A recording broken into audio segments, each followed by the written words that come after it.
วิกันสบายดีนี่สามารถรีวิวปืนอีกเนาะก่อนอื่นเบอร์ติดต่อ Line Facebook สนใจทักมาได้เนาะมื้อนี้สิมารีวิวตัว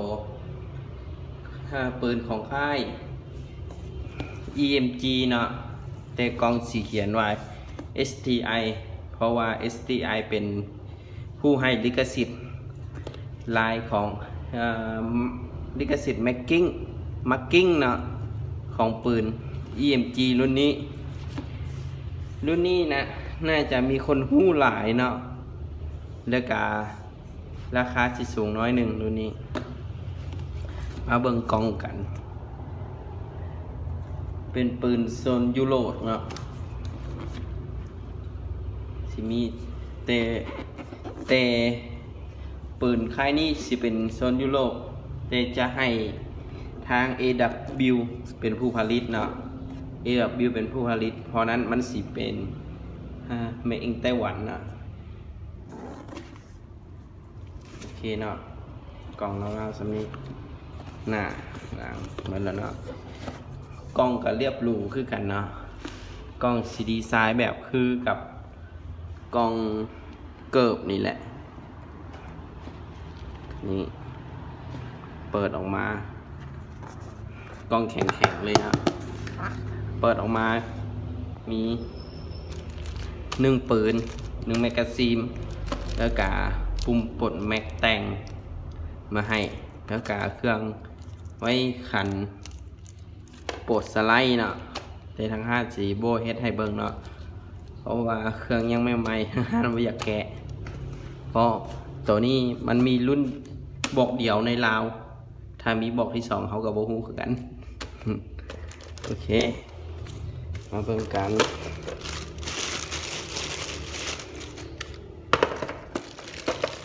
ตัวปืนเนาะ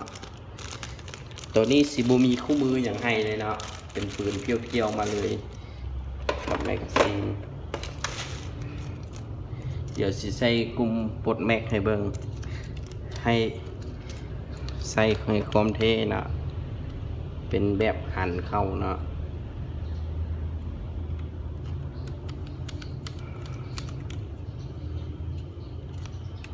ทั้งสี่เลยเนาะให้กดแบบไวๆเลยเนาะกดแม็กกดแบบไวๆโอเครายละเอียดตัวปืนนี้ชื่อรุ่นของมันคือนี่เลยเดี๋ยวชื่อรุ่น EMG TTI 2011 Combat Master เนาะโอเคตัวปืนบอดี้สีเป็นลายคือหินแบบหินลายน้ำนะมันเป็นหินแล้วก็เป็นลายน้ำนะโอเคเบื้องซ้ายเบื้องขวาคือกันเนาะแล้วก็บอใส่แม็กเป็นบอแต่งมาเนาะให้ใส่แม็กง่ายขึ้นเนาะแล้วก็เฮ็ดว้าวง่ายพร้อมโค้งมาโอเคเดี๋ยวกันข้างหน้ามีมาร์กิ้งลึกมาให้เนาะเป็นลิขสิทธิ์ปืนแท้เพราะว่าทางนี้มันมีลิขสิทธิ์พร้อมราคาเลยอัพขึ้นมาเลยได้คือของปืนแท้ 100% เนาะมีมาร์กิ้ง2011แล้วก็ตัวนี้เป็นซีรีส์ของปืนเนาะตัวใดกระบอกใดสิมีของมันเองเนาะแล้วก็มีโลโก้ของ STI เนาะแล้วก็ Combat Master แล้วก็โลโก้ของทารานเป็นผู้แต่งเนาะตัวนี้มันเป็นห้อยลงมาอย่างนี้แล้วก็ข้างหน้าเป็นศูนย์เรืองแสงซ้ายขวาคือกันเนาะแล้วก็อยู่ลุมมีบอลใส่เลเซอร์ได้เนาะมีรางใส่เลเซอร์เนาะแล้วก็เดี๋ยวท่อเป็นท่อ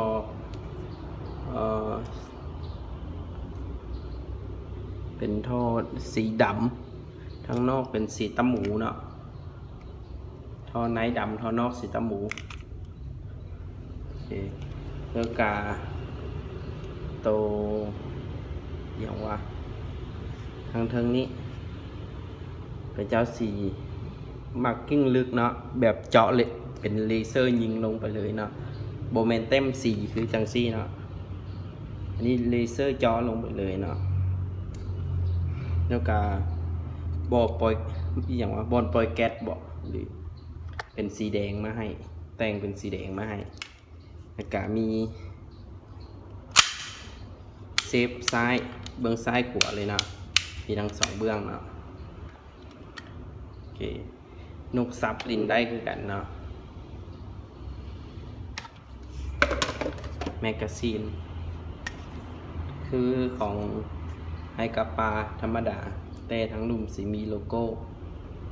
โอเคไอสีลองความแห้งของปืนเบิ้งเนาะสว่าสีได้เท่าใดตัวนี้ทางเขาเบิ้งทางยุโรปมันสีได้อยู่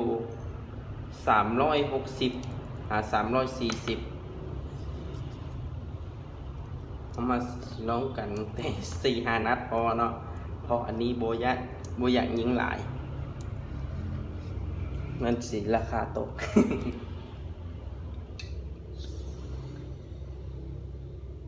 วิธีเติมแก๊สทางห้างกาเติมลงอย่างซี่ห้ามเติมขึ้นอย่างซี่เนาะ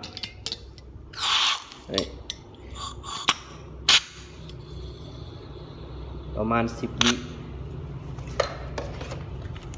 เบิ่งความแห้งสีได้เท่าไหร่แป๊บหนึ่งวันนี้ต้องรีวิวไว้นะพอรู้ว่าซับแบตแค่10 เมตรแล้ว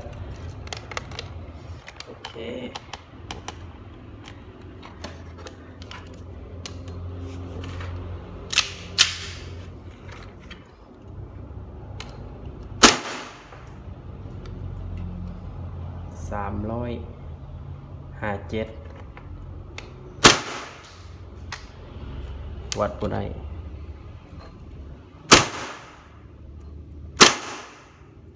เอา358หลายลูกวัดบ่ได้เยอะเดียว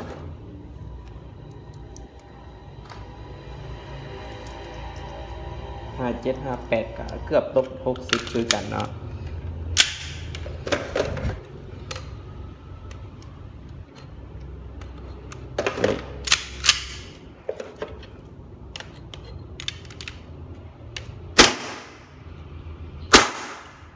เอาโอ้ยิงถึกบนวัดคมแหงมันเนาะยิงถึกบนวัดเลยวัดบ่ได้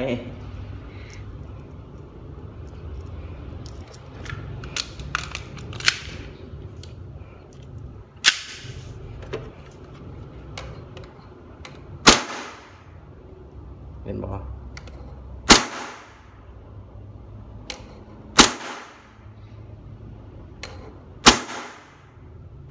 โอเคเนาะตกอยู่มันก็ตกอยู่ประมาณเกือบ360เนาะมันตกอยู่358ให้360เนาะโอเคใครสนใจแคปหน้าจอส่งมาทางงานได้เลยเนาะมีบอกเดียวเท่านั้นหมดแล้วหมดเลยขอบใจ